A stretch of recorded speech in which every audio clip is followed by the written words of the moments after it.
Muy bien, bien. Buenas tardes con todos ustedes. Vamos a empezar hoy día el segundo módulo de capacitación de instrumentos de evaluación en adicciones. Bien, bien, podemos ver, ¿no? En este segundo módulo vamos a ver básicamente el tema, lo que es importante, la prevención en recaídas. Es uno de los temas más importantes en los tratamientos de rehabilitación en todo el Perú a nivel mundial. Así que vamos a ver 3 instrumentos que el primero es estímulos de alto riesgo que hizo el colega acá en Perú, Gustavo Zipán, una aproximación siguiendo el modelo de Marlat. El segundo es un cuestionario de riesgo de recaída que siguiendo el modelo Gorski que hizo una colega para su tesis de licenciatura. El tercer instrumento es un inventario de situaciones precipitantes que todavía no ha sido. Me ha gustado el instrumento, que es siguiendo otro modelo de otro autor que ha sido solamente adaptado a España, pero muy interesante para ver de otras perspectivas lo que se puede trabajar la prevención de recaídas. Y el cuarto instrumento es ya justamente un instrumento para evaluar una nueva adicción psicológica que es exclusivamente los videojuegos, que están aumentando los problemas de videojuegos en los años, ¿no? Y vamos a ver un poco un instrumento objetivo para poder evaluar. Muy bien. Se están viendo las láminas, ¿no? ¿Sí? Correcto. El primero, la escala de estímulos de alto riesgo, ¿no? La escala de estímulos de alto riesgo. El que creó este instrumento es un instrumento creado en el Perú, o sea, no es un instrumento adaptado ni validado, sino ha sido creado en el Perú, que ha sido justamente la semana pasada vimos al colega que también creó otro instrumento, Gustavo Zipán, en su tesis hizo 3 instrumentos para evaluar. Y el segundo instrumento es justamente esto, en la escala de estímulos de alto riesgo. Él hizo ¿no? Para su tesis de licenciatura en 2014, fue sometido a una prueba piloto. Yo fui uno de los jueces, ¿no? Para la validación de su instrumento. Él hizo la aplicación en los pacientes hospitalizados donde trabajamos nosotros justo ahí en el pabellón 18 en el Hospital Alco Herrera, y con todos los criterios, ¿no? De validez y confiabilidad. Bien. Lo importante, vamos a ver ahora ustedes estos 3 instrumentos, cada uno tiene un modelo diferente de acuerdo a una postura teórica y cada uno de los autores.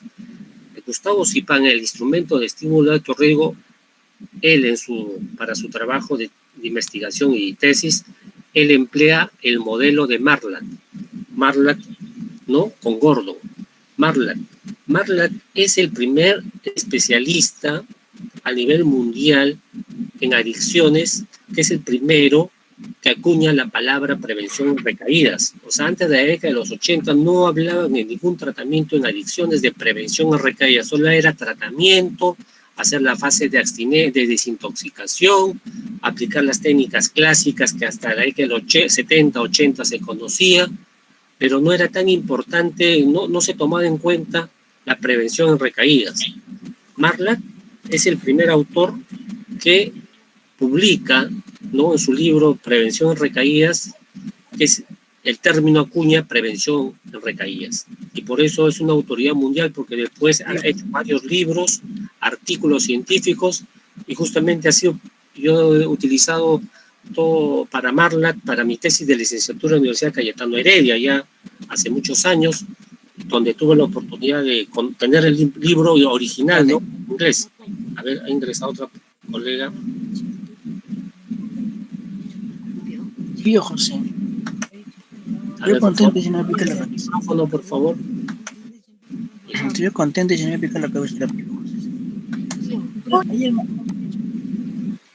A ver, sí, como le decía, Marlat justamente es el autor que acuña la palabra prevención de recaídas, y es el autor que utiliza el modelo cognitivo-conductual.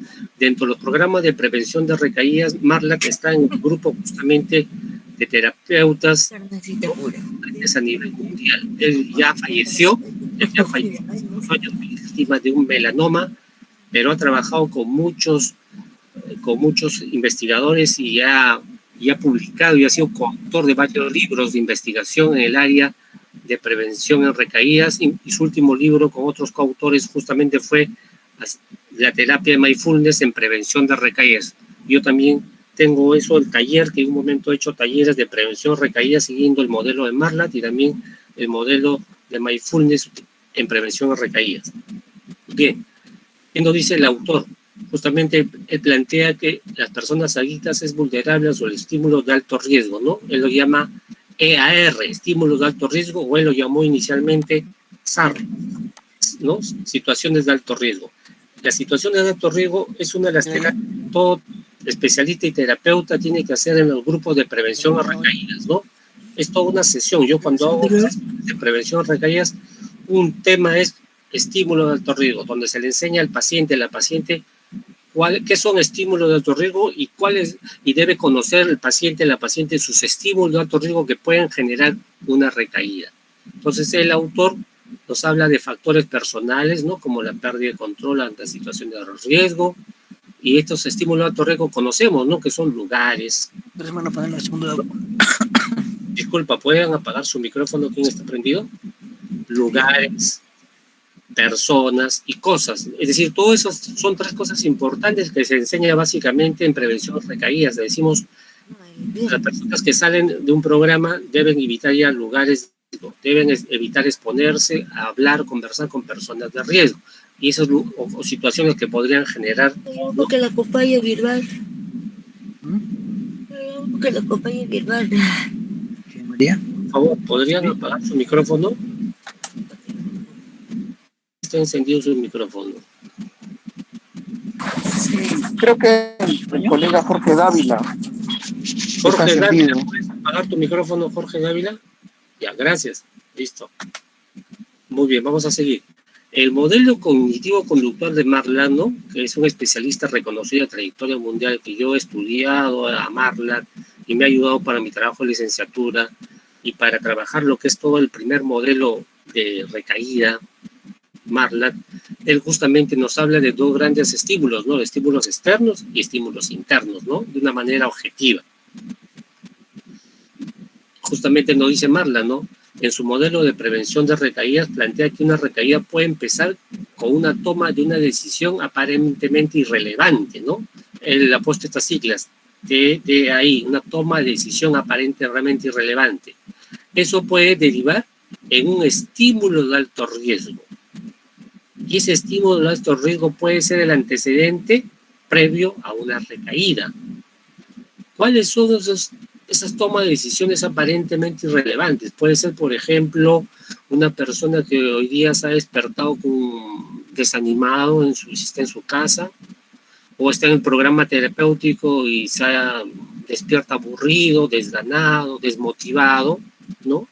Algo que, como todos seres humanos, tenemos nuestras emociones, ¿no? En un momento podemos estar un poco tristes, aburridos, pero esa situación aparentemente irrelevante puede generar que se dé un estímulo de alto riesgo. Un estímulo de alto riesgo puede ser en la casa que le llame a alguien, ¿no? Tiene el celular y le llame a una persona de consumo. Y esa llamada a una persona de consumo, a conversar con una persona de consumo, pues para el adicto, para la adicta puede significar un estímulo de alto riesgo que puede llevar a una recaída.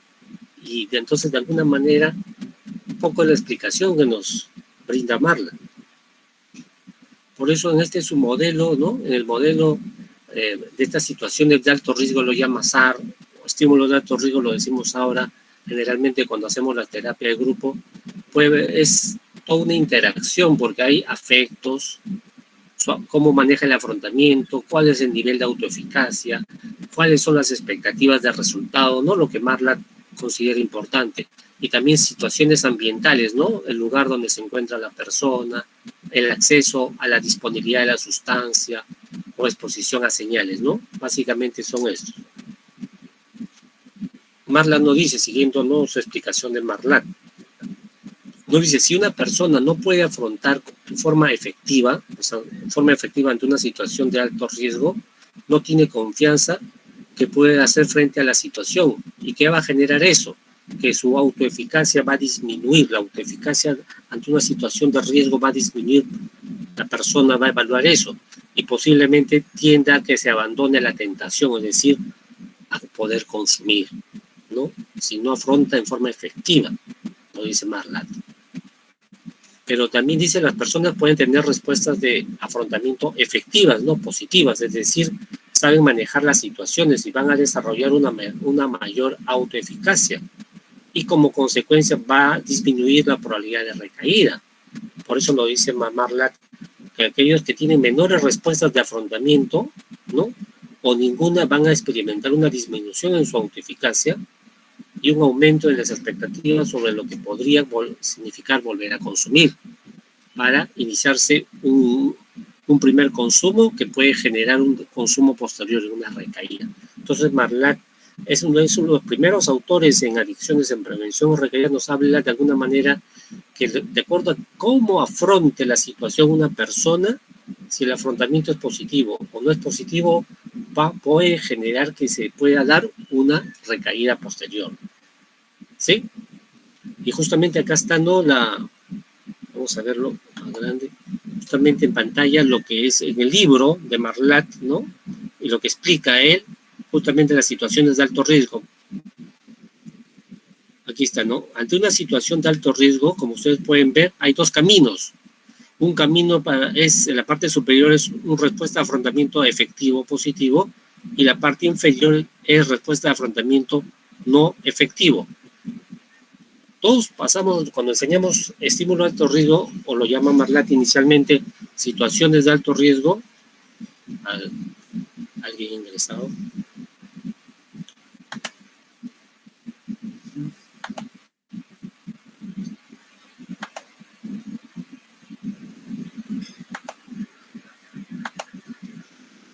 Ante una situación de alto riesgo se da dos caminos, ¿no? Uno es la respuesta de afrontamiento efectivo, es decir, la persona afronta de una manera adecuada la situación de alto riesgo.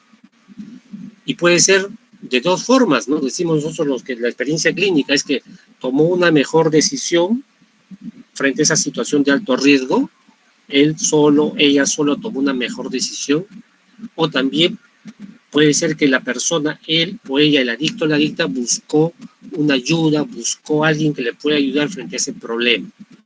Y al poder resolver ese problema, que puede ser una situación de consumo o de riesgo, va a aumentar su autoeficacia. La persona se va a sentir mejor porque ha superado una situación de riesgo, de recaída, y por eso va a disminuir esa probabilidad. Pero ¿qué pasa? La otra opción es que la persona ante una situación de alto riesgo, como dice Marlatt, presenta una respuesta de afrontamiento no efectiva. No efectiva quiere decir que el problema que tiene la persona en ese momento no puede resolver el problema y va a generar en ese momento va a disminuir su autoeficacia personal consigo mismo. Y de alguna manera la persona, los que recaen, ¿no?, los que sabemos por experiencia clínica, los que recaen van a decir, uy, tengo este problema, me siento tenso, estoy estresado, no me siento bien, ¿y por qué no puedo consumir un poco? ¿No? El efecto positivo de la sustancia, buscar ese efecto, ¿no?, para disminuir esa sensación de malestar, de incomodidad, o también en extremo de mucha alegría, ¿no? Algunos recaen cuando están muy alegres o cuando han ganado bastante, no han conseguido un gran premio, una gran meta. Entonces, eso Marlatt lo llama laxus. Laxus es el primer inicio del consumo, ¿no?, de la recaída. Y algo importante que Marlatt nos enseñó, o algunos no sé si ya lo conocen, es que esta palabra, el EVA juega un papel importante en la recuperación. ¿Cómo va a ser su proceso de recuperación de una persona que vuelva a consumir? ¿Qué es EVA? Es el efecto de la violación de la abstinencia. El EVA, es decir, una persona de un tiempo de abstinencia vuelve a consumir, pero va a ser importante cómo es su EVA, es decir, cómo esa primera vez que volvió a consumir, cómo manejó él a nivel afectivo, a nivel interpersonal, cómo lo manejó él, va a significar que vuelva a consumir y se dé ya todo el proceso de recaída, o puede hacer que pueda parar esa recaída y pueda otra vez volver a, ¿no?, hacer su vida bajo control. Entonces es importante esto ya en el estudio de las recaídas, ¿no? Y Marlatt, como yo les digo, es uno de los autores que yo he leído bastante, he estudiado, es el primero que enseña de alguna manera a graficar cómo se puede dar un proceso de recaída. ¿Bien? Vamos a ver ahora el instrumento, ¿no? El instrumento mismo. Este instrumento, ¿no? El instrumento de estímulo de alto riesgo, se hizo antes del instrumento se hizo una prueba piloto con 15 pacientes. Acá están la parte de los coeficientes estadísticos. Se sometió a 7 jueces expertos, yo fui uno de ellos, ¿no? De los jueces de su investigación. Es necesario que tenga un coeficiente alto. Acá están los parámetros que dicen, ¿no? La investigación. El instrumento, la escala consta de 23 ítems que Gustavo Zipán ha dividido en 2 grandes factores, ¿no? Siguiendo el modelo de Marlat. Es estímulos de alto riesgo externos, que son estímulos externos que pueden generar una recaída, ¿no? Que son lugares, personas, situaciones, y está medida por todos estos ítems, ¿no? 1, 2, 3, 4, 5, 6, 7, 12, 13, 14 y 21.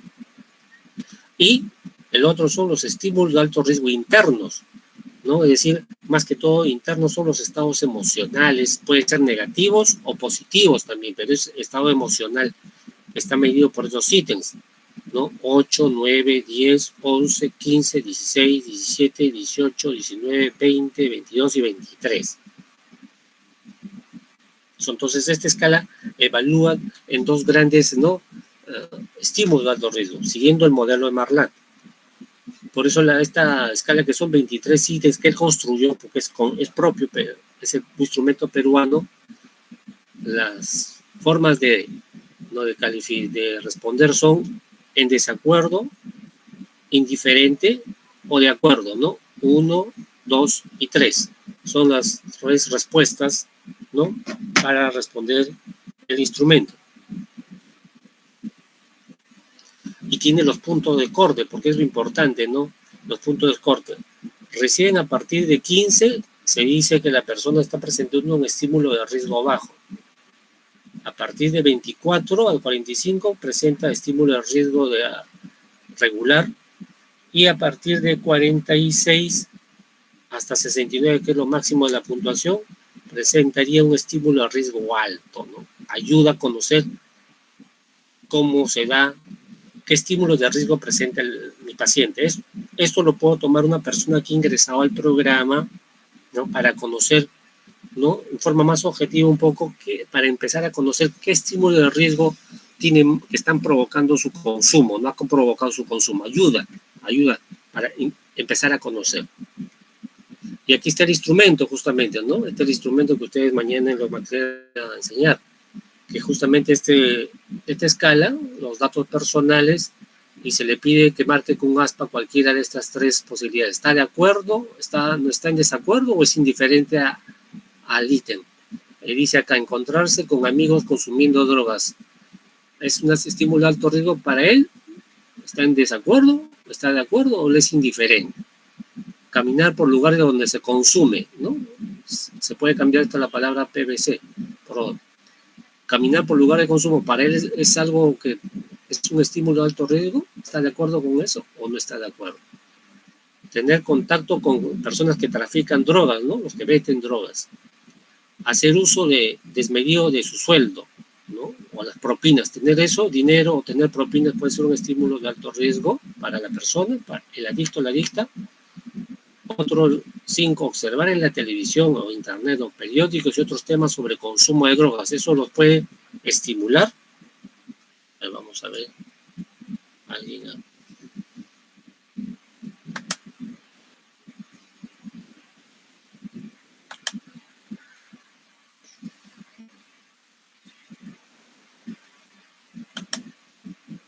Ingresó.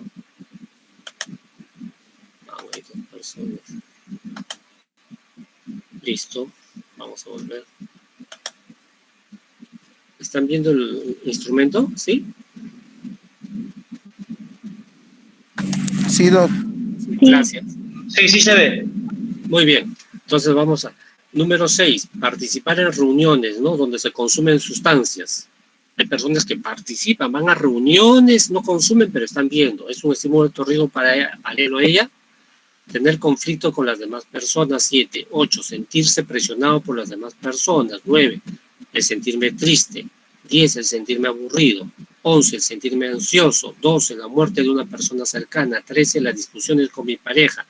14, si pierdo mi trabajo. 15, cuando tengo cólera. 16, cuando tengo alguna frustración. 17, cuando tengo algún malestar físico. 18, preocupación por tener dinero. 19, indiferencia, el ofrecimiento de ayuda para manejar mi problema de consumo. 20, cuando no expreso problemas y preocupaciones. 21, romper con rutinas diarias saludables, por ejemplo, empezar a levantarme tarde. 22, mostrarme muy impulsivo. Y 25, encontrarme bien emocionalmente, ¿no? Entonces, una primera aproximación, ¿no? De la escala de estímulos de alto riesgo que hizo el colega, el amigo Gustavo Zipá, y ayuda un poco para empezar a conocer una persona ya para trabajar la prevención de recaídas. No este instrumento, por eso yo lo considero para trabajar en un programa ambulatorio o cuando una persona está en el programa de tratamiento y quiero conocer de manera un poco objetiva cuáles son esos estímulos que él presenta, ¿no? Es una primera aproximación del instrumento. Ahora vamos a ver ya un instrumento directamente que es el segundo instrumento de hoy día de la capacitación, que es un cuestionario de riesgo de recaída, AWAR 3.0. Este instrumento ya es un instrumento originalmente extranjero, creado por Gorski. Gorski es otro experto en prevención de recaídas. Yo considero entre los expertos en prevención de recaídas a Marlatt primero y también Gorski. Son los mayores expertos que considero en prevención de recaídas. Marlatt no hizo ningún instrumento, creó instrumentos de su modelo teórico. No hizo ningún instrumento.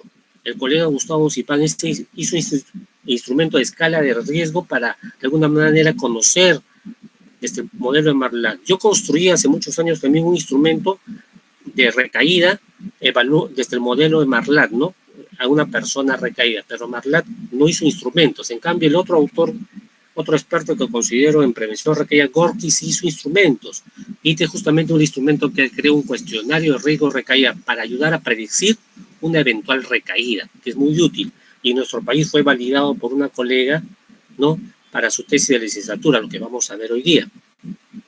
¿Quién fue la colega? La colega fue Jessica Valles, que en el año 2015 para su investigación de grado de licenciatura en la Universidad Autónoma, validó el instrumento que fue originalmente creado por Gorski y Miller en el año 86, que crearon este instrumento de riesgo de recaída, muy importante.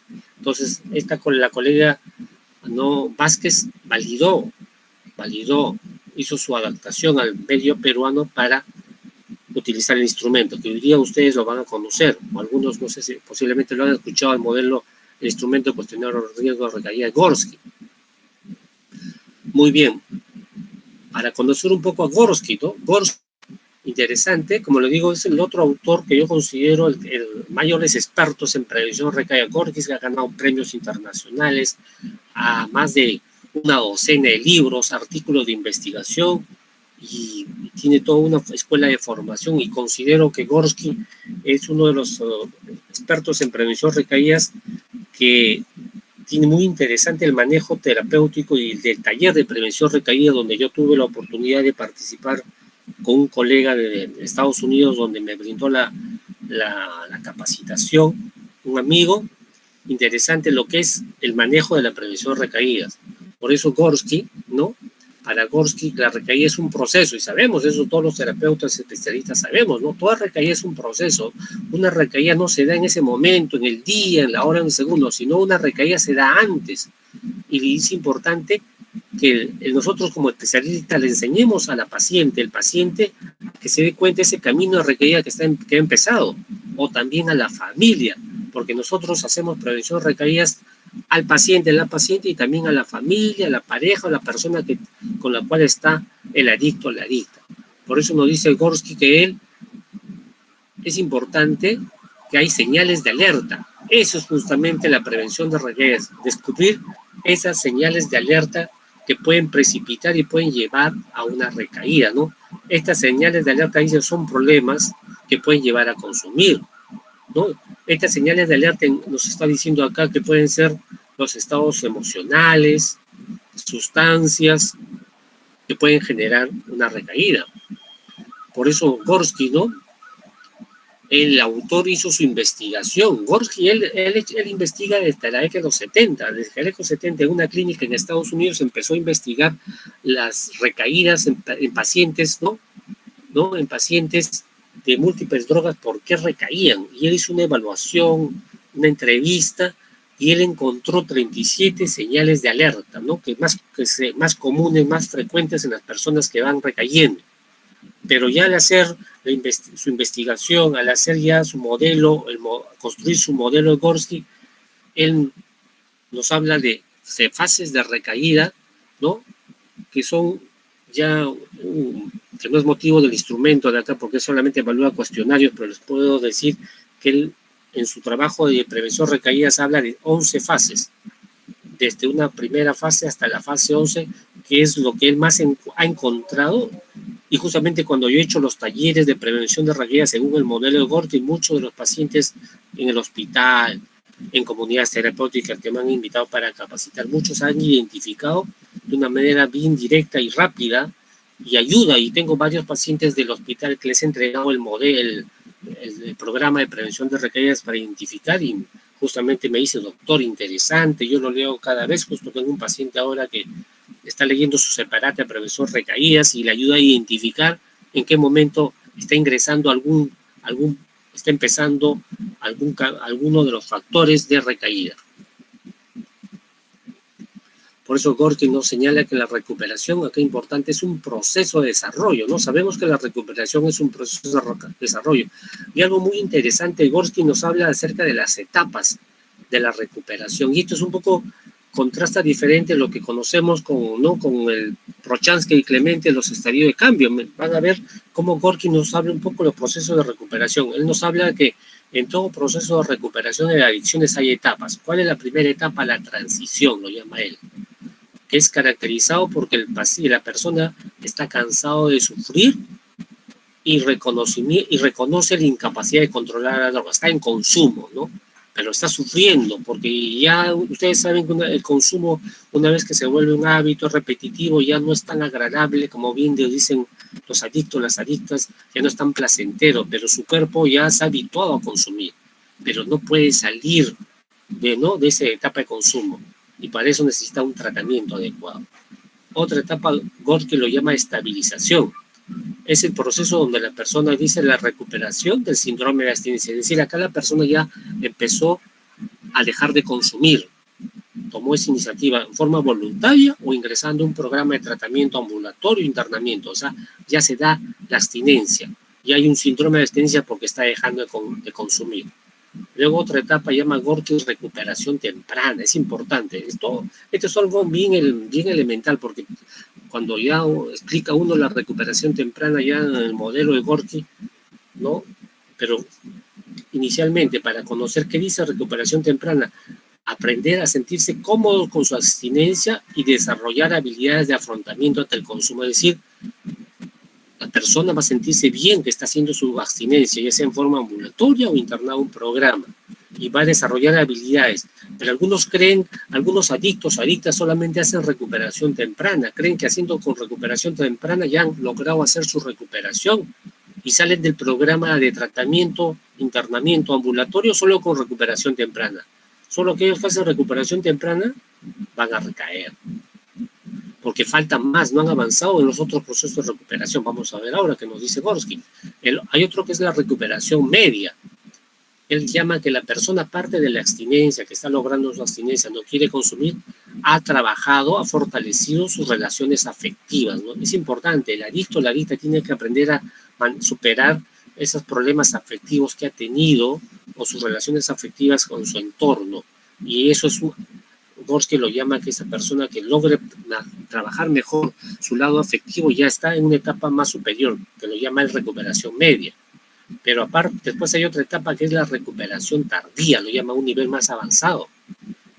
Para el Gorski, la persona que ha llegado a recuperación tardía es la persona que ha aprendido a sanarse con el pasado, es decir, ha aprendido a perdonar, ha aprendido a superar resentimientos, traumas, todos esos problemas que ha podido generar en su pasado y y que si no lo trabaja eso en su programa de tratamiento, ambulatorio o en internamiento, no está haciendo una recuperación completa y ha aprendido a resolver dificultades cotidianas. Imagínense, ¿no? Cómo ve las etapas Gorky y la recuperación. Y finalmente el mantenimiento, ¿no? Que a diferencia de Prochanska, ¿no? Y Clemente, que los estadios nos dicen, ¿no? Que el mantenimiento es mínimo después de 6 meses, pero para Gorky el mantenimiento es que la persona ya sabe, es un nuevo estilo de vida, ya sabe tener un buen balanceo con su vida en general, en su crecimiento y su desarrollo, es decir, está avanzando la persona en todas las áreas de su vida. Qué interesante es como plantea Gorky la recuperación en adicciones, ¿no? Y eso es un poco el resumen, lo que ya en otro trabajo, en un taller se especifica cada vez de estos niveles de recuperación más extendidamente. ¿Bien? Y otra cosa importante, Gorky es uno de los autores en adicciones que ve la adicción lo ve como una enfermedad biopsicosocial. Y es lo que vemos en los programas de tratamiento y rehabilitación, ¿no? La adicción es una enfermedad biopsicosocial. Y otros autores, otros investigadores lo ven ya un cuarto componente. La adicción es una enfermedad biopsicosocio-espiritual.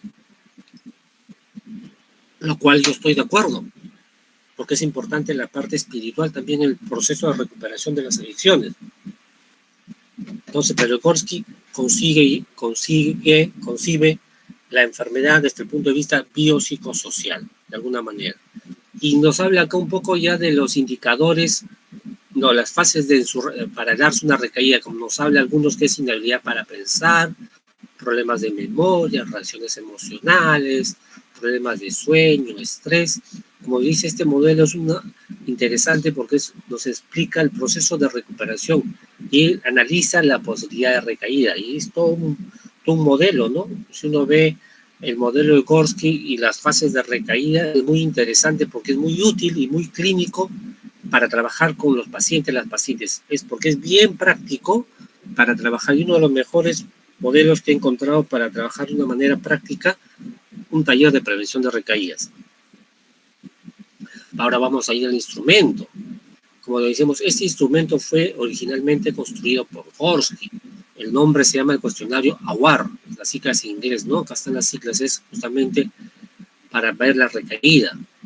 Fue diseñado para un tratamiento ambulatorio, para el uso de alcohol, originalmente, ¿no? Los investigadores de Gorky, ¿no? Acá están los predictores que este instrumento, el cuestionario de riesgo de recaída, es un buen predictor para ver recaídas, es un buen predictor si se utiliza adecuadamente, ¿no?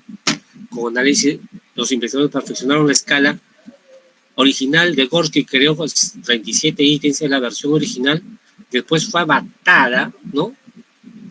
Fue perfeccionada una versión actual de 28 ítems. Por eso le pusieron la versión actual 3.0, ¿no? Lo que se conoce ahora cuestionario de riesgo de recaída, AWAR 3.0, porque es el instrumento más actualizado. Porque el cuestionario inicialmente tenía 37 ítems, ahora solamente son 28 ítems, y es un solo factor, unidimensional, no ve varios factores como otros instrumentos, vamos a ver el siguiente, sino es un solo factor que es riesgo de recaída, con su alta consistencia, ¿no? Esto es lo primero que, ¿no? Se analiza la confiabilidad a través de la estabilidad del TRT, las puntuaciones de los individuos evaluados predijeron significativamente las recaídas posteriores, por eso es útil el instrumento. Este instrumento uno lo puede aplicar la persona cuando está en los programas de reinserción o en los programas ambulatorios, ¿no? La persona sale de un programa de tratamiento y este instrumento, este cuestionario lo puede aplicar cada vez que viene la persona a su control, porque ahí el terapeuta va a conocer cómo está el riesgo de recaídas y las que la persona, él o ella, es honesta y consciente y sincera al hacer la entrevista. Ayuda bastante. Yo esto aplico en las personas que ya han salido de un programa terapéutico y vienen a sus controles, ya sea quincenal o mensual, ¿no? Y antes de hacer la entrevista, la intervención, le aplico el instrumento para ver qué cosas no están haciendo bien en su programa de recuperación y rápidamente ustedes van a conocer para ayudarles justamente a evitar, ¿no? Evitar que se dé una recaída. por eso se dice acá las tasas de recaída para los individuos con los puntajes más altos, según lo previsto por la regresión y según los estudios que hizo Miller en el año 2000, ¿no? El nuevo instrumento de riesgo de recaída WAR 3.0. Pero la autora, ¿no? La autora en Perú, la colega Vázquez, en el año 2015, adapta este instrumento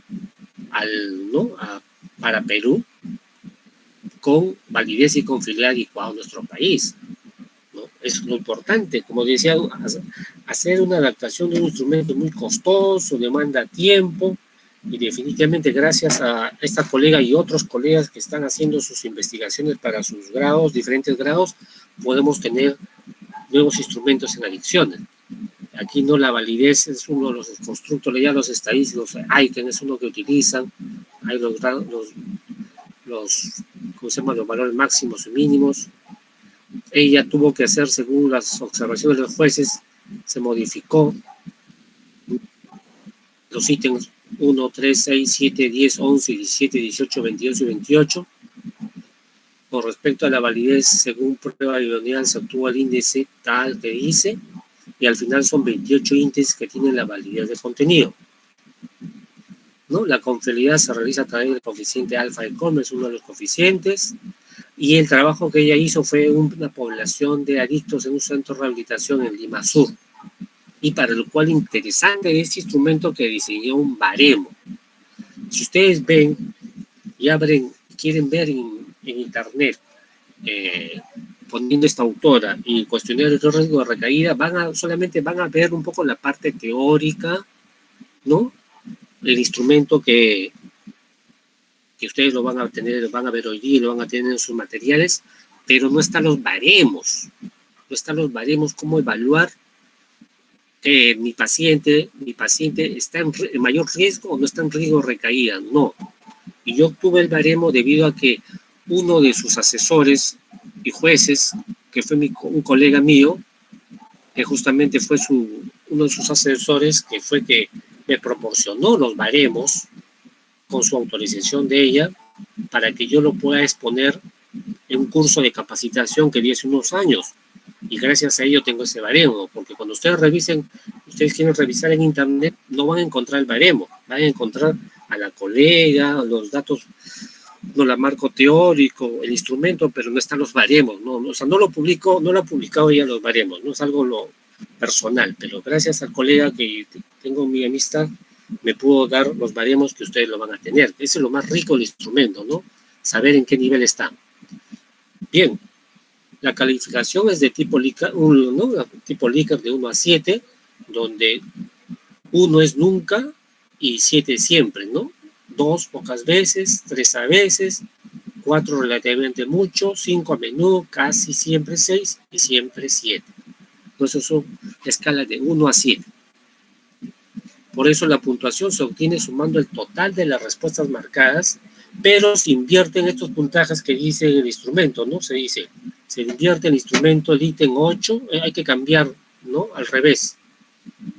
8, 14, 20, 24 y 26. Eso hay que modificar.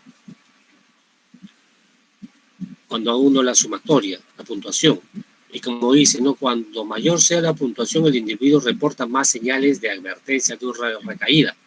El rango de puntuaciones es, ¿no?, de 28, la puntuación más baja posible, y a 196 es la máxima puntuación, ¿no? Siguiendo el cuestionario de riesgos. Y acá están, bueno, esto es lo que van a tener ustedes en su material, ¿no? Que este es justamente el baremo. Esto es lo que no está en los materiales que se difunden en internet y en las revistas que ha publicado ella, en la universidad, no está. No lo publica, pero ustedes lo tienen, el baremo. Entonces ustedes van a hacer la sumatoria total, y una vez que hagan la sumatoria, no, la sumatoria máxima, no, acá está la sumatoria desde mínima 0 hasta la máxima. Una vez que ubiquen la sumatoria, por ejemplo, acá 117 puntos ha obtenido el cuestionario de riesgo con su paciente. Van a ver ustedes en qué 117, ¿no? De alguna manera, en qué percentil se encuentra. Se encuentra acá en la mano izquierda, acá dice percentil 80. Entonces, 80, ¿qué quiere decir? Justamente acá está de acuerdo al percentil. 80 sería, ¿no? Según esto, alto. Entonces, eso es lo rico de ese instrumento. Uno aplica el cuestionario y nos dice justamente los riesgos de recaída. Los riesgos de recaída, esto es un buen predictor de una recaída, que va a ayudar a una persona si está haciendo mal su programa de recuperación en forma objetiva. Entonces, a partir de que esté de promedio para arriba, significa que algo no está haciendo bien su programa de recuperación, no está haciendo bien su programa de tratamiento, ¿no? Por eso el más alto, muy alto, es percentil 91 a 99, alto 76 a 90, promedio 25 a 75 y bajo 10 a 24 y muy bajo 0 a 9. Ustedes van a tener acá el instrumento. Acá está el instrumento del cuestionario AWAR 3.0, que son 28 preguntas, ¿no? Y acá están de entre 1 a 7, ¿no? 7. Si las siguientes afirmaciones encierra un número de 1 a 7 en un círculo para indicar cuál verdadero ha sido dicho enunciado para usted recientemente. Por favor, encierre un solo número para cada enunciado. ¿Cuál era acá, no? El número 1 dice, me siento nervioso o inseguro de mis recursos para mantenerme libre de drogas. ¿Me siento nervioso? No, nunca, o siempre, o a menudo, ¿no? Número 2, tengo muchos problemas en mi vida que afectan mi estado emocional. Número 3, tiendo a actuar impulsivamente. Número 4, soy reservado y me siento solo, ¿no? 5, me enfoco mucho en una o varias áreas de mi vida, ¿no? Número 6, me siento triste, desanimado o deprimido. 7, me dedico a hacerme ilusiones sobre el consumo. Número 8, los planes que hago tienen éxito. Número 9, tengo dificultades para concentrarme y prefiero imaginar cómo podrían ser las cosas, ¿no? Número 10, lo que suelo realizar no me sale bien. Número 11, me siento confundido sobre volver a consumir. Número 12, me irrito o molesto con mis amigos. Número 13, me siento enojado o frustrado. Número 14, tengo buenos hábitos alimenticios. Número 15, me siento atrapado y estancado sin salida. 16, tengo dificultad para dormir. 17, tengo largos periodos de tristeza intensa. 18, me da igual suceda lo que suceda. 19, siento que las cosas están tan mal que podría consumir drogas. 20, soy capaz de pensar con claridad. 21, siento lástima de mí mismo. 22, pienso reiteradamente en consumir drogas. Siguiente, miento a otras personas. 24, me siento seguro y lleno de esperanzas. 25, me siento enojado con el mundo en general. 26, estoy haciendo lo posible para mantenerme en abstinencia. 27, me temo que estoy perdiendo la razón.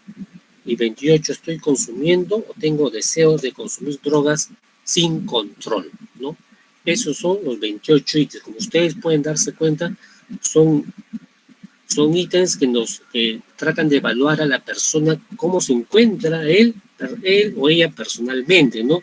A nivel emocional, en el manejo de sus impulsos, en relación a posibles inicios de pensamiento de consumo, o cómo se encuentra en general. Eso es lo que creó originalmente, ¿no? Gorski, ¿no? El instrumento, este cuestionario riesgo recaída, que esta es la versión más actualizada de 28 índices que ayudan, y uno puede emplearlo la persona, ¿no?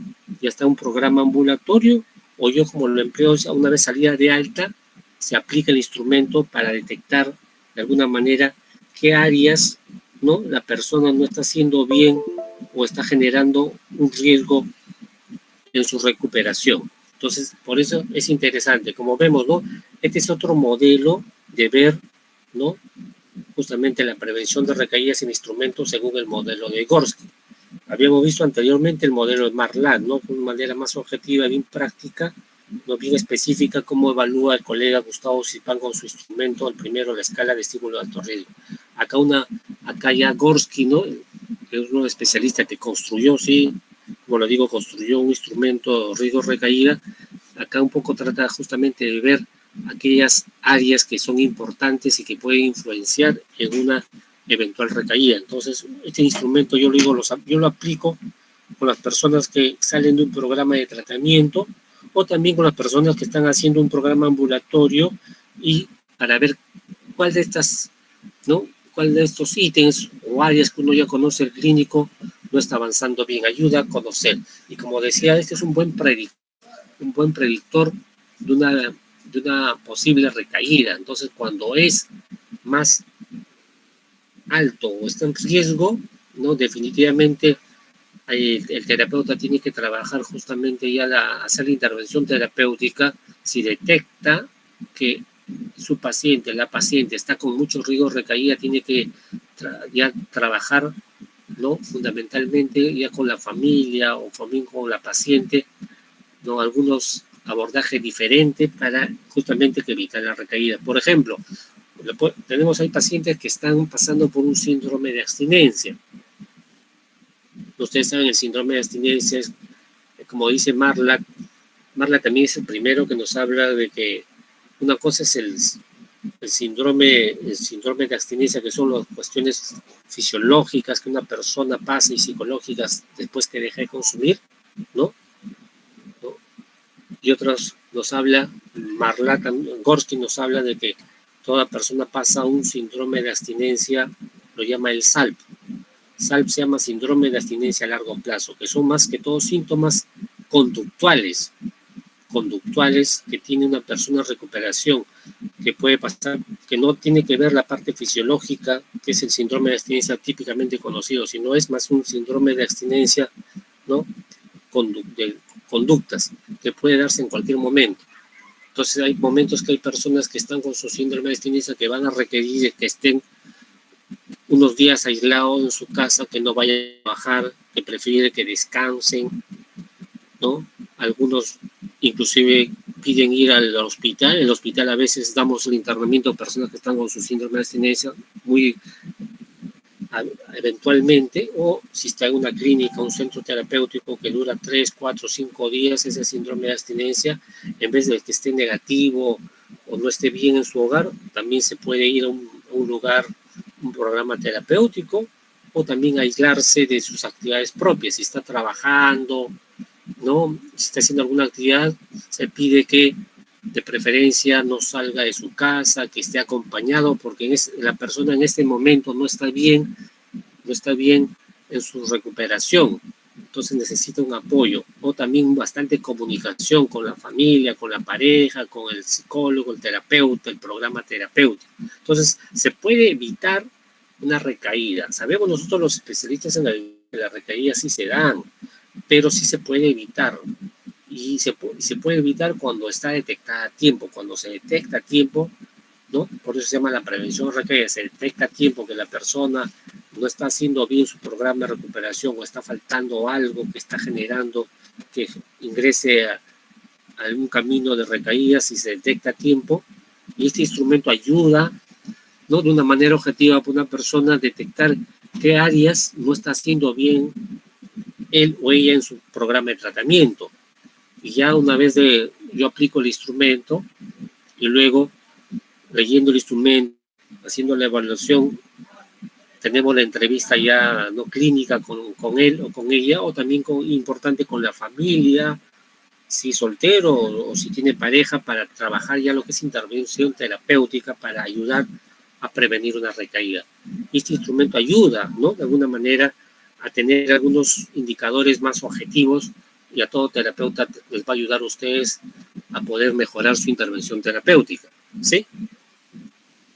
Muy bien, este es el segundo instrumento, ya siguiendo otro modelo, ¿no? Este es el modelo de Gorsky. Vamos a ver un tercer instrumento. Este instrumento yo lo he leído, me pareció muy interesante para justamente en el curso de hoy día, ¿no? Que es un instrumento siguiendo otro modelo para trabajar justamente, para trabajar la prevención de recaídas. El título es Inventario de Situaciones Precipitantes de Recaída, ¿no? Es el nombre. Este instrumento todavía no ha sido adaptado en el Perú, ¿no? En el país. Ha sido un modelo construido en Londres, Inglaterra, ¿no? Sus autores. Luego ha sido adaptado a España, ¿no? Hace unos años. Y cuando lo he leído y visto todo lo que es el instrumento, me pareció muy importante también contar con nosotros, los especialistas, contar con otro instrumento que nos ayuda a tener mejores herramientas para poder evaluar, ¿no? Lo que se llama para prevenir una recaída, ¿no? Lo que les vamos a enseñar ahora. Muy bien, entonces la parte introductoria, un poco la parte de, sabemos, ¿no? Que lo que es la recaída, sabemos que es un proceso, la recaída no se da en un momento determinado. Aquel que dice a ustedes, yo he recaído porque no sé qué me pasó, o no me di cuenta qué pasó, es una explicación muy sucinta, muy simple, porque toda recaída es un proceso importante. Posiblemente la persona no estaba entrenada o desconocía de señales de alerta, como dice Gorski, o de estímulos o de situaciones que no estaba haciendo bien en su programa de recuperación y que eventualmente llegaron a recaer. Y la mayoría, ¿no? Un poco, algunos que conocen el modelo de prevención de recaída de Marlatt siempre buscan estímulos, ¿no? De alto riesgo, externos o internos. Pero a veces una recaída no empieza por esos estímulos de alto riesgo internos, sino algo importante, ¿no? Ustedes los especialistas, también hay que trabajar, a evaluar esto, que una recaída, como lo dijo Gorski, ¿no? Ya en su modelo de prevención de recaída de Gorski, una recaída, ¿no? Empieza cuando la persona, uno viéndola a nivel clínico, en la experiencia, eventualmente ustedes tienen que trabajar eso cuando la persona no se da cuenta que no está bien, no está bien su vida, que no está bien su vida, y lo más importante, no está siendo sincero con su terapeuta al momento de tener las terapias individuales, ¿no? O las sesiones, ¿no? de control. Cuando el terapeuta le pregunta al paciente, a su paciente, ¿cómo te encuentras? Y ella o él nos dice, yo estoy bien, me siento que hay problemas, pero no hay nada grave. Pero él o ella no está siendo muy sincero, porque dentro de él, el adicto o la adicta tienen un problema, pero no lo reconoce y no dice eso al terapeuta, o también eso no manifiesta en el hogar donde está en la casa, o también en el programa si está internado en el centro de tratamiento. Entonces, uno de los primeros pasos, y generalmente casi yo diría un 50% de las recaídas empiezan con eso, lo que llama Gorski la fase de negación. Acuérdense bien, la negación. ¿Qué es la negación? La negación es cuando la persona no reconoce que está teniendo un problema que le está generando un malestar. No lo dice al programa, no lo dice al psicólogo, no lo dice a nadie. Solo él sabe que tiene el problema y no lo comenta. Ahí empezó la recaída ya. No ha habido ni un problema externo, interno, pero hay algo dentro de la persona que no está siendo sincero. Entonces, es importante eso. Y otro tema también importante en la recaída es el estrés. Juega un papel muy importante el estrés en las recaídas. A mayor estrés va a generar que puede aparecer estímulos de riesgo, ¿no? O señales de alerta que puedan generar luego una recaída. Muy bien, como dice acá, la recaída es un punto clave en el tratamiento de las adicciones. Sí, es un punto clave. Y el programa de prevención de recaída es fundamental que se haga en todo centro terapéutico. Yo en el hospital donde trabajo ya, como el programa es tan corto, 6 meses, yo desde el segundo mes hago PPR, prevención de recaída, todos los meses, desde el segundo mes que está la persona porque está en otro nivel, otras características, yo les enseño ya prevención de recaídas. Y los programas de internamiento a largo plazo, que son 12 meses a 18 meses, ya los programas de prevención de recaídas se recomienda, yo sugiero que tienen que ser ya por lo menos ya mínimo después de 6 meses, que la persona está desintoxicada, ya está más estable, más estable, consistente, ya debe aplicarse, debe enseñarse el programa de prevención de recaídas, el módulo de prevención de recaídas.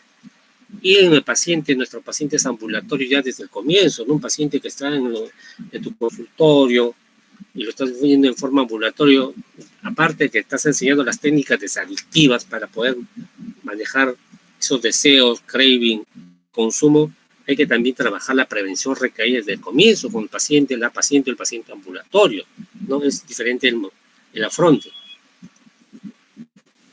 Por eso el modelo de prevención recaídas dice acá que tiene el concepto general de que el reinicio en el consumo de la droga depende del grado de estrés, ¿no? Como decíamos, influye el grado de estrés o la amenaza a la que el paciente se enfrente, ¿no?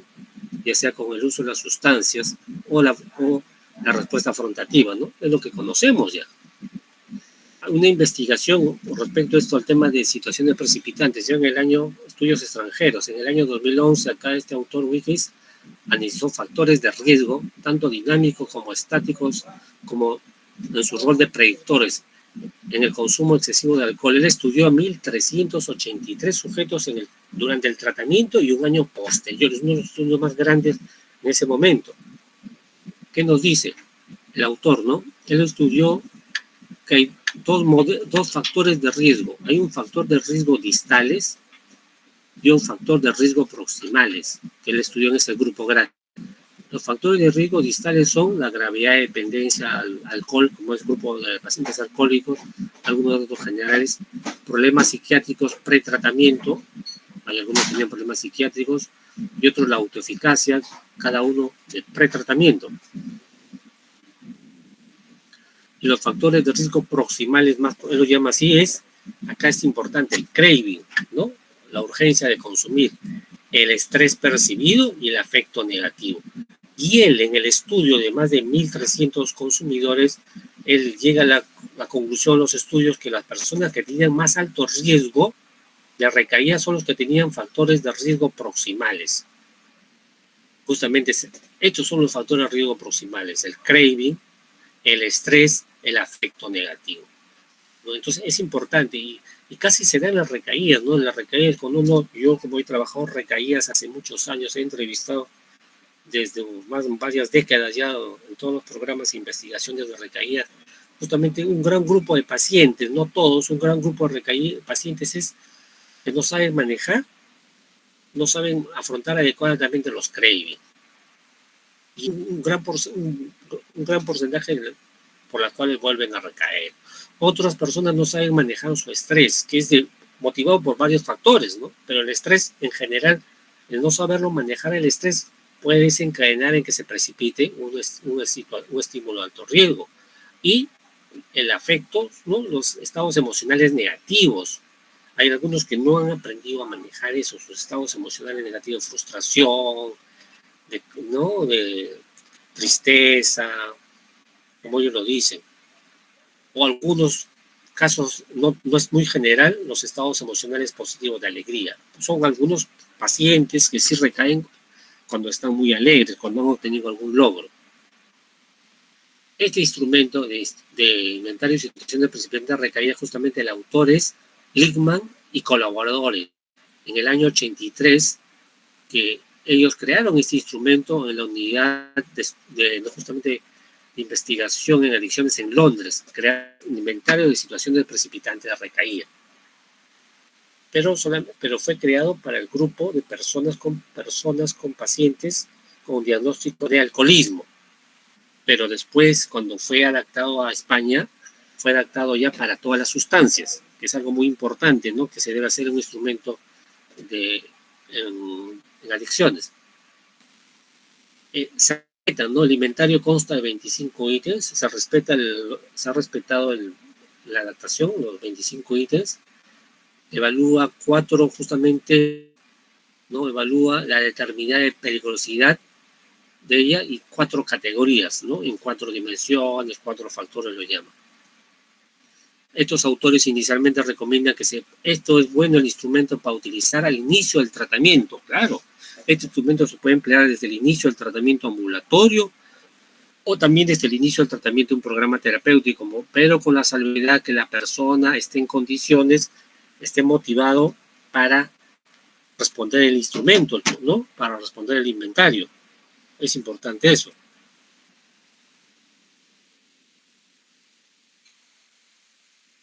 Pero también el inventario se puede utilizar en fases posteriores de la intervención, ¿no? Uno lo puede utilizar como todo inventario en fases posteriores, ya ¿no? El programa de tratamiento lo puede emplear al comienzo, cuando ya esté motivado la persona, puede ser al comienzo y ingresó, o al mes, a los 2 meses, básicamente para comer. Pero lo más rico es ya cuando la persona está ya, como se dice, de alta, ha salido del programa, está ya en su reinserción, o nosotros lo llamamos seguimiento, o está en un programa ambulatorio. Eso sí, se puede emplear el instrumento similar como el cuestionario de riesgo de recaída, ¿no? De Gorski, de Aguar, el Aguar 3.0. Justamente estos autores, ¿no? Suárez y García, en el año 2002, son los que hacen la adaptación española de este instrumento, pero no solamente como era originalmente alcohol, sino a otras sustancias. Esperemos en algún momento alguien en el Perú, alguien que está haciendo su trabajo de investigación, pueda adaptarlo, ¿no? El instrumento a nuestra realidad. Más que todo, justamente en algunas cosas que se podrían mejorar o también en la redacción que ustedes van a ver, el instrumento. Este instrumento tiene 4 factores, ¿no? Uno evalúa los estados afectivos negativos, ¿no? Un poco ya conocemos los estados afectivos negativos, ¿no? Son las emociones, miedo, resentimientos, enfado, frustraciones.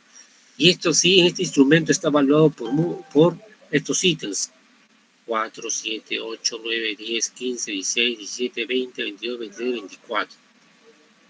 Otro factor es la vigilancia cognitiva, que son usualmente los 4 ítems, que son más que todo los pensamientos de autoengaño para volver a recaer, ¿no? Vamos a leer estos ítems, que son solamente 4, que evalúa este factor. Otro factor que son relacionados a reuniones, ocio o emociones positivas, son, como se dice, autoexigencias o situaciones de ocio, situaciones día a día, cómo está general la persona que podría precipitar una recaída. Está evaluado por estos ítems: 5, 11, 12, 18 y 21.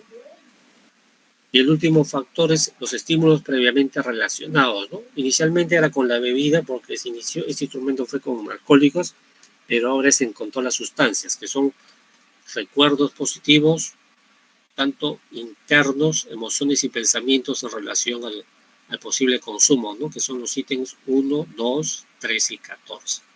Bien, la calificación, ¿no? Justamente eso es de 1 a 4, como se dice, muy peligrosa 4, 3 bastante peligrosa, poco peligrosa y nada peligrosa. La puntuación se obtiene la suma total, ¿no? De todos los ítems, y como sabemos, ¿no? Cuanto mayor es la puntuación, mayor es el número de situaciones de riesgo consideradas peligrosas. También, justamente he podido obtener ya, revisando los materiales, un poco también los criterios para considerar. Si se puntúa hasta 25, definitivamente 25 significa que no hay nada peligroso, pero a partir de 26, ya el puntaje de 26 se considera la persona que está en nivel regular de situaciones consideradas como peligrosas. Se puntúa a partir de 51 a 75, nivel medio de situaciones potencialmente peligrosas, y a partir de 76, nivel alto de situaciones consideradas peligrosas, ¿no? Es un poco cómo se puede clasificar las puntuaciones, algo muy importante el instrumento. Aquí está el instrumento. Es un instrumento objetivo conductual, ¿no? Justamente los autores que adaptaron el instrumento, acá está Suárez, ¿no?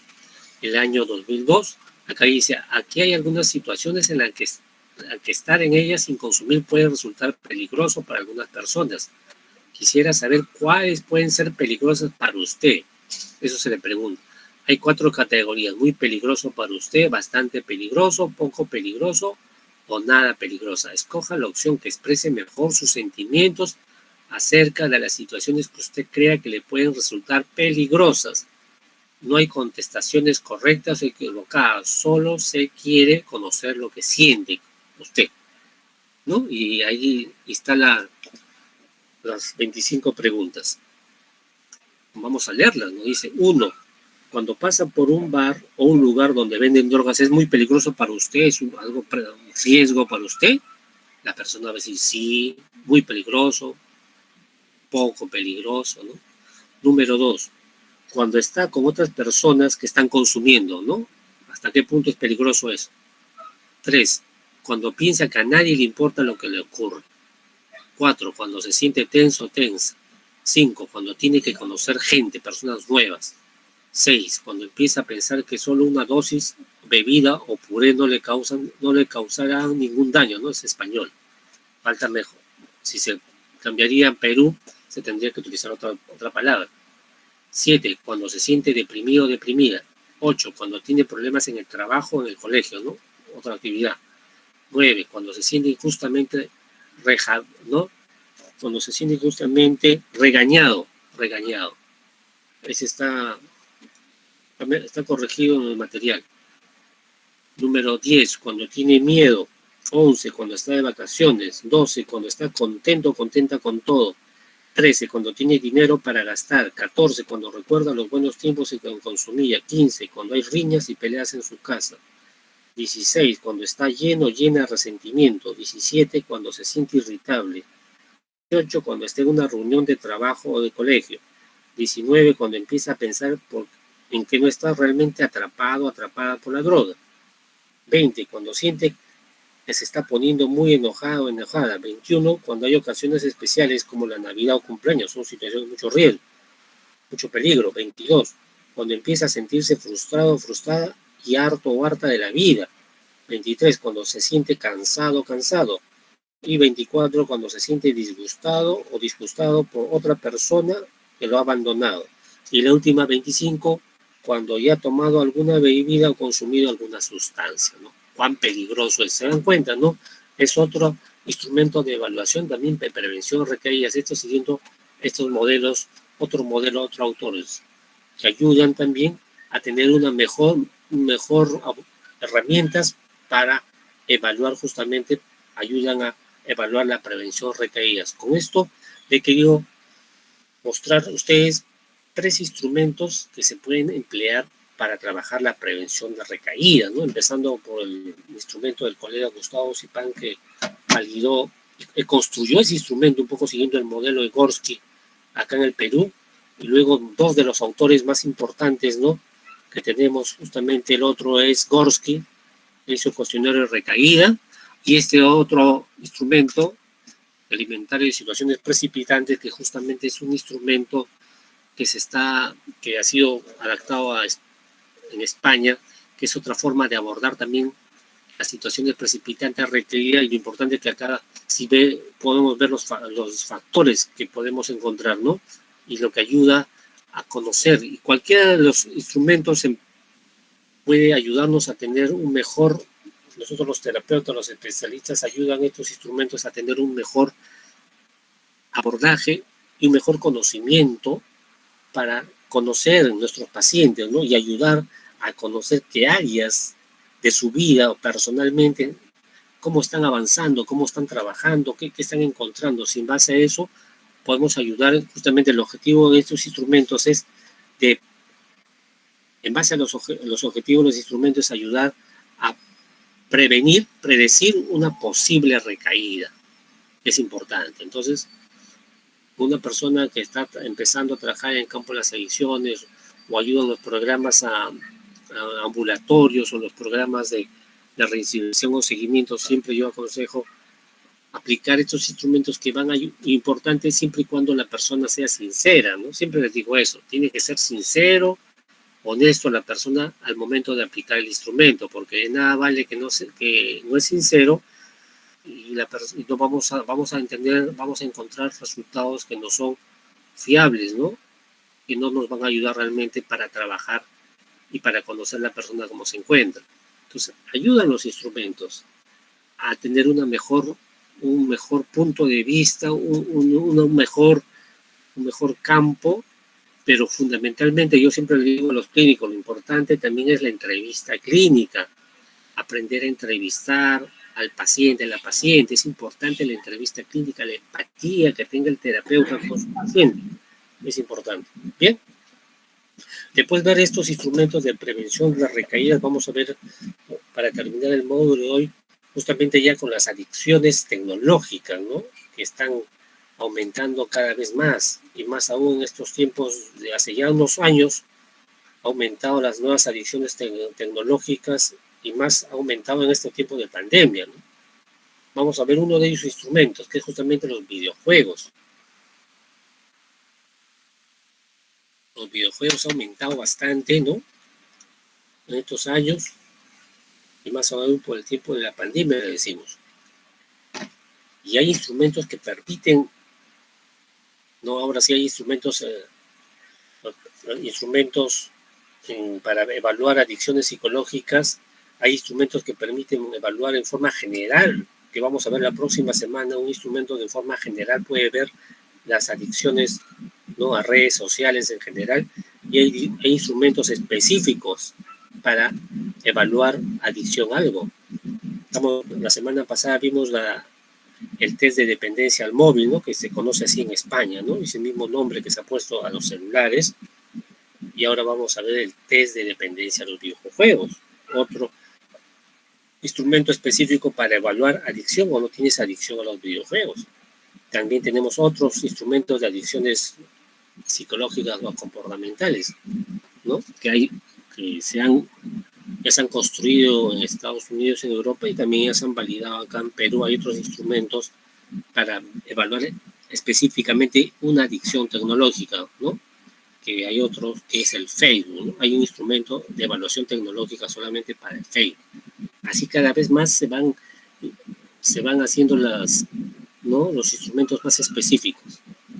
Vamos a ver que lo presenté en el Congreso, el instrumento en el Congreso Internacional, ¿no? Que hizo ALAMOC, ¿no? Hace 2 años. Este instrumento, ¿no? Que recién hace poco había sido adaptado, ¿no? Que justamente en el año 2018, ¿no? En 2018, 2 autores, Farfán y Muñoz, realizaron para su tesis de licenciatura en la Universidad de Santo Toribio Mogrovejo el estudio de la dependencia a videojuegos en estudiantes universitarios. En nuestro país no es el único instrumento, no es la única investigación sobre que estudia la dependencia a videojuegos. Hay otras 2 investigaciones más. No hay que considerar este trabajo, ¿no? Porque es uno de los instrumentos que yo considero adaptados, que son los más objetivos, un poco más prácticos a videojuegos, ¿no? Vamos a ver un poco en la introducción. En primer lugar, hablando de los videojuegos. Sabemos que los videojuegos no son muy conocidos. No sé, quién sabe, algunos de ustedes les gusta algún videojuego, tienen en su hogar, en su casa, tienen algún familiar, un sobrino, o algunos, si tienen niños o niñas, algunos tienen algunos videojuegos que juegan en su casa, ¿no? Ahora están con las consolas famosas, ¿no? Los que pueden ver. Entonces, hay varios tipos de juegos, de videojuegos, ¿no? Hay algunos juegos que se dividen de esta manera, como dice un autor. Hay algunos que son juegos de estrategia, ¿no? El juego de estrategia donde el jugador se le presenta un objetivo que tiene que alcanzar, pero este deberá poner en práctica sus recursos personales para lograr el análisis de la situación y el empleo y gestión de elementos que en el juego se presentan, ¿no? Y ahí hay un videojuego que es muy famoso y que genera también, es muy conocido porque es uno de los videojuegos que ha generado casos a nivel mundial y en nuestro país de dependencia, que es el famoso Dota, ¿no? Dota 2. No es un juego de estrategia. Y he tenido pacientes, ¿no? Un paciente universitario con adicción al Dota, él conocí en el hospital, estudiaba ingeniería, y él reconocía que se había vuelto adicto a este videojuego y por lo cual había tenido problemas de sus notas y hasta posiblemente iba a perder su plaza en la universidad, ¿no? Se hizo todo el abordaje terapéutico, se trabajó y se logró, ¿no? Romper con esta adicción a este videojuego. Ya yo lo tengo ya en seguimiento ya casi 2 años, ¿no? Y ya terminó su carrera, ya es profesional, ¿no? El joven, ¿no? Que yo lo vi cuando estaba recién estudiando, ¿no? Sus últimos años. Otro son los juegos de carreras, ¿no? Sabemos eso, ¿no? Los juegos de carreras, ¿no? Que Eso de, como dice el jugador, irá al mando de un vehículo elegido con características de su preferencia, con el cual tendrá que atravesar los distintos circuitos y obstáculos para lograr llegar a la meta antes de lo demás. Hay así bastantes videojuegos, ¿no? En el PC4, en Nintendo Wii, ¿no? Nintendo, que juegan niños y niñas. Hay otros los juegos de aventura, donde el jugador adopta el rol y la imagen de un personaje o avatar, ¿no? Que debe ir superando diversas situaciones y pruebas que van lanzadas por la historia. También hay unos juegos ahí que se venden. Hay otro juego de deporte, ¿no? Que es conocido, a algunos que les gusta jugar mundial, juegos, ¿no? El mundial, las ligas europeas, la Copa Mundial, o otros juegos de deporte, ¿no? Que les gusta, son aficionados a los juegos de deporte. Hay otros juegos de simulación, donde el jugador asume un personaje con las diversas posibilidades que presenta el juego y debe descubrir su propia historia, ¿no? Un poco más interesante. Esos son los juegos de simulación. Hay otros juegos de ritmo y baile, ¿no? Unos que yo conocí hace muchos años, ¿no? Donde se mueve de acuerdo al ritmo, la música, que les gusta a los adolescentes, a los jóvenes. Y hay otros juegos que son los educativos, ¿no? Son los que los colegios, algunas instituciones son los que venden, ¿no? Donde basan en el aprendizaje y el método de acuerdo a la edad y lo que quieren enseñar, ¿no? Ese es para trabajar memoria, percepción. Y son, más que todo, a nivel educativo, que se enseña, se brinda estos juegos, pero son muy pocos. Bien, vamos a ver con respecto a la dependencia de videojuegos. Hay estudios, vamos a ver primero los estudios internacionales. He considerado acá este estudio, ¿no? Solamente en el año 2014, ¿no? En España, Chamarro, ¿no? En Barcelona específicamente, estudió a más de 5.000 alumnos. Mira esa gran muestra. De primero a cuarto de secundaria, las edades de 12 a 20 años, ¿no? Está universitario, de escolares públicos, y donde justamente se estudiaba el problema del uso de los videojuegos. Y encontró que los varones presentan un porcentaje de 24% y las mujeres, y en el caso de las mujeres, los problemas que presentan respecto al uso de videojuegos se presentó en el 42%. Otro estudio realizado por Marco, en el 2013, hizo una investigación en España, en Valencia, con 1.160 alumnos de cuarto grado de primaria al cuarto grado de secundaria, y él encontró que la dependencia de los videojuegos era mayoritariamente en el grupo masculino, 65%. Y en cuanto a la frecuencia del uso, encontró que el 90% de la población, de los dependientes de videojuegos, tenían entre 2 días por 2.5 días por semana. Casi 3 días jugaban de la semana videojuegos, o sea, muy dependiente. Y también tenemos un estudio nacional, ¿no? En el Perú, ¿no? También se encontró un estudio, que es justamente Vallejos y Capa, ya en el año 2010, que hace una investigación con centros educativos de Lima metropolitana, entre las edades de 11 y 18 años, y la muestra está muy amplia, ¿no? Son casi 5.000 adolescentes, ¿no? 4.954, que se encontraban cursando entre el primero y quinto de secundaria en 6 colegios estatales, una muestra muy grande. ¿Y qué le encontró acá? Que justamente él encontró, como dice acá, evidenciando porcentajes, el uso interdiario 22%, el uso los fines de semana un 42%, y también la dependencia de videojuegos, evidenciando porcentajes de 52% como uso abusivo de los videojuegos, ¿no?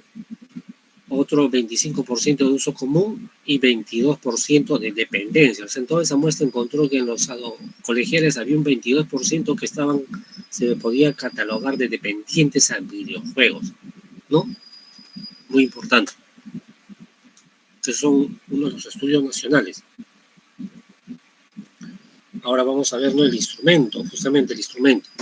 Este instrumento de test de dependencia a videojuegos, TDB, que son las siglas, es un instrumento que tiene 25 ítems, tipo escala Likert, ¿no?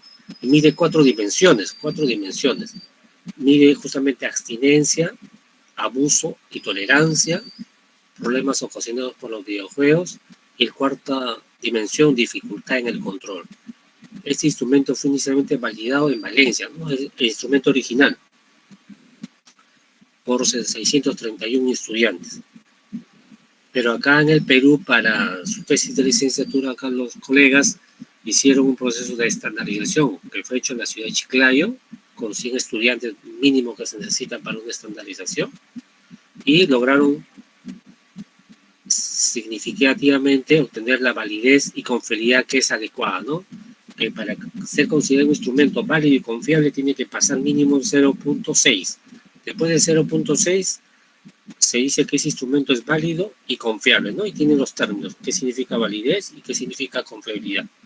Entonces, ha sido aprobado el instrumento. Vamos a conocer un poco el instrumento. La primera dimensión es la abstinencia, ¿no? Ustedes saben, la abstinencia a drogas es justamente la persona adicta a sustancias tiene que pasar sus cuadros de síndrome de abstinencia, ¿no? Producto que no consume la sustancia. En las adicciones psicológicas, las adicciones conductuales, la abstinencia justamente hay también un malestar, pero el malestar es bastante emocional.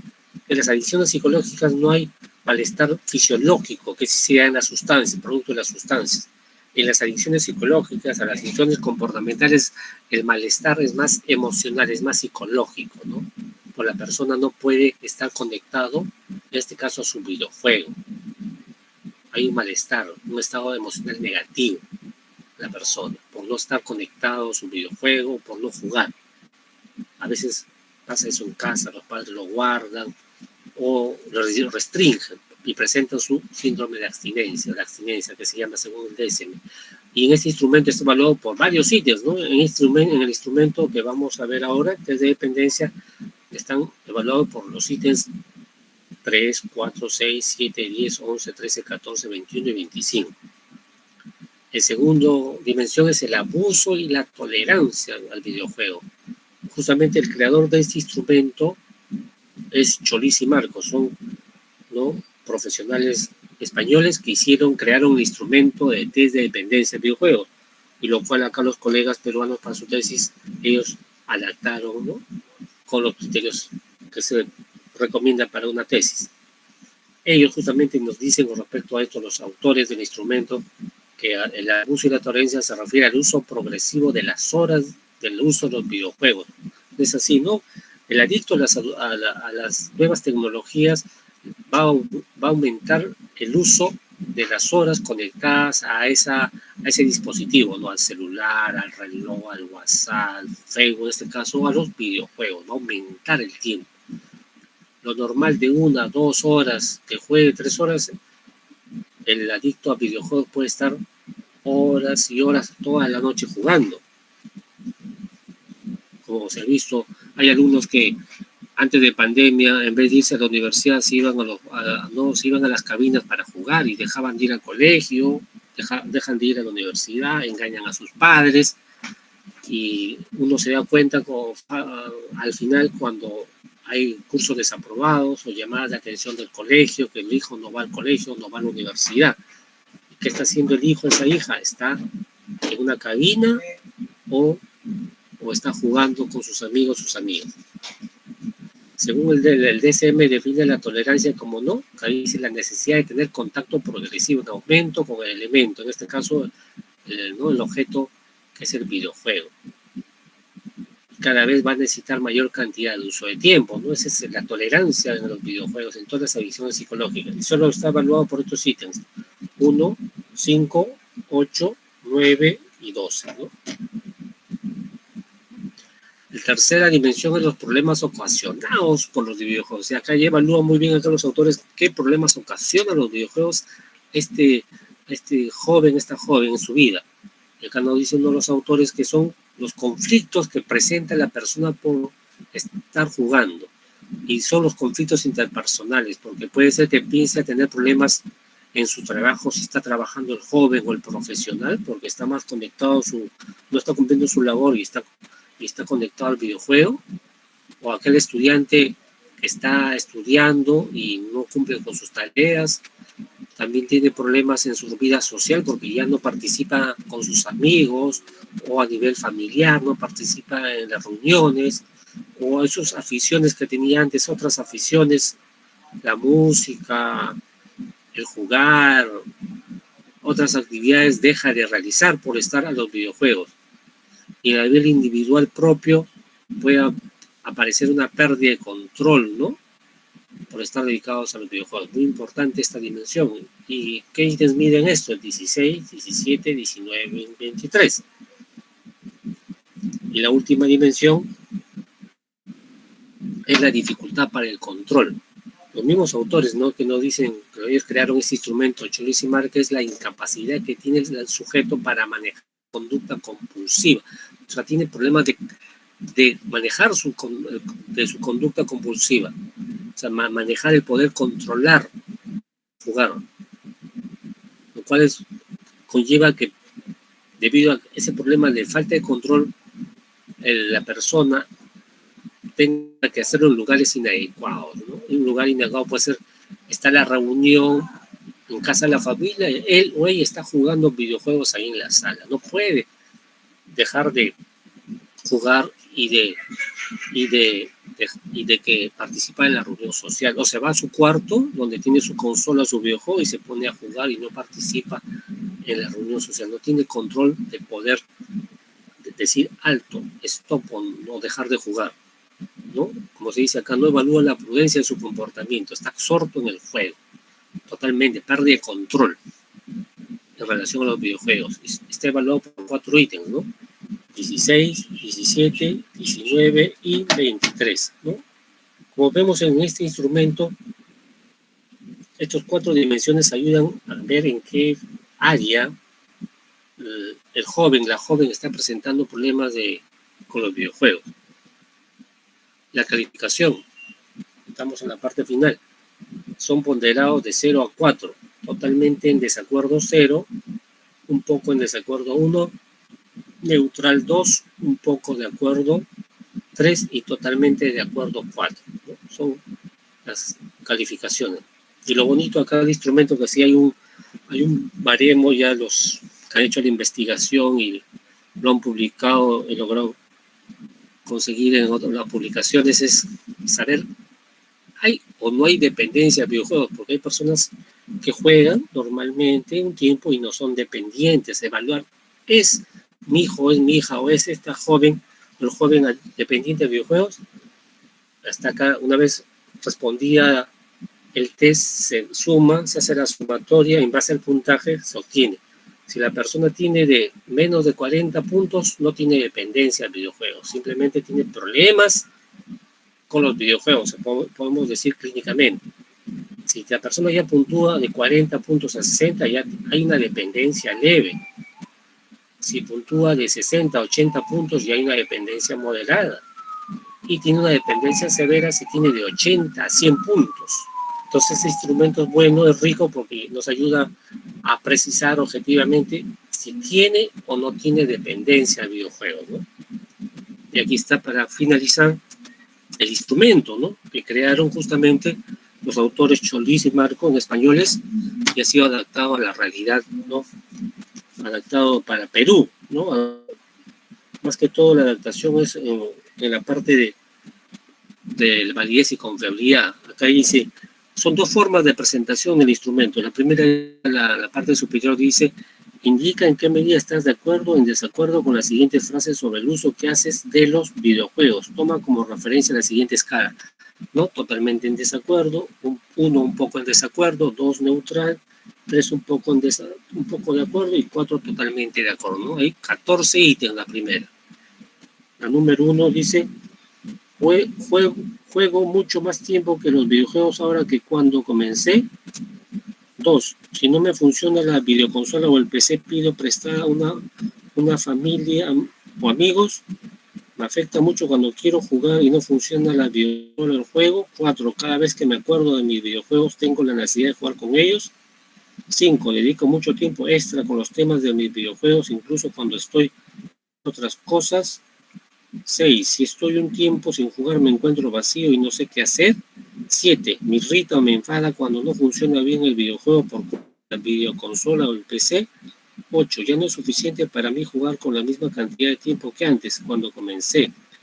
9. Dedico menos tiempo a hacer otras actividades porque los videojuegos me ocupan bastante rato. 10. Estoy obsesionado por subir de nivel, ganar prestigio en los videojuegos. 11. Si no me funciona un videojuego, busco otro rápidamente para poder jugar. 12. Creo que juego demasiado los videojuegos. 13.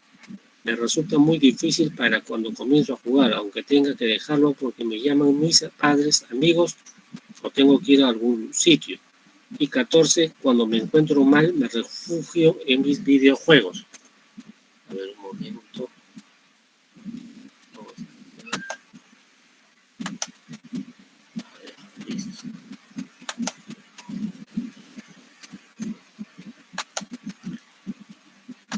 Pero este instrumento también, acá en la segunda parte, en los ítems 3 al 23, evalúan la frecuencia con lo que le ocurren estos hechos, ¿no? Interesante. Y son 0, 1, 2, 3 y 4, ¿no? Nunca, rara vez, a veces, con frecuencia o muchas veces. ¿Qué dice el ítem 15? Lo primero que hago los fines de semana cuando me levanto es ponerme a jugar con algún videojuego. 16. He llegado a estar jugando más de 3 horas seguidas. 17. He discutido con mis padres, familiares o amigos porque dedico mucho tiempo a jugar con la videoconsola o el PC. 18. Cuando estoy aburrido me pongo a jugar con un videojuego. 19. Me he acostado más tarde, he dormido menos por quedarme jugando con videojuegos. 20. Cuando tengo un poco de tiempo me pongo a jugar con un videojuego, aunque solo sea un momento. Y 21, cuando estoy jugando pierdo la noción del tiempo. 22, lo primero que hago cuando llego a casa después de clase o el trabajo es ponerme a jugar con mi videojuego.